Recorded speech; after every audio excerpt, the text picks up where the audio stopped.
Hello friend, আমি এখন আছি ময়মনসিংহ বাইপাস মোড়ে।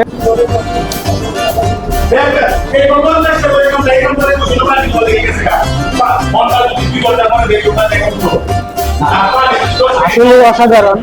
তো এটি আসলে খাওয়ার পরই বুঝতে পারবেন এটা স্বাদ কেমন, এবং এখানে যে উপকরণগুলো রয়েছে সেই উপকরণগুলো অবশ্যই একেবারে পিওর এবং খাঁটি ছানা, যেটাকে বলে খাঁটি ছানা দিয়ে বানানো এই বিশেষ মিষ্টান্ন।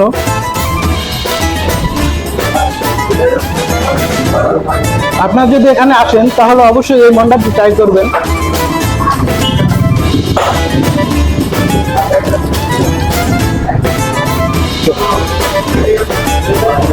এখানকার বিখ্যাত মন্ডাটি দেশ সেরা সমাদৃত, সারা দেশে সুনাম রয়েছে এবং দেশ এবং দেশের বাইরে এর সুনাম ছড়িয়ে পড়েছে। আপনারা এখানে এলে অবশ্যই এখানকার মন্ডাটি ট্রাই করবেন। শেষ করুন।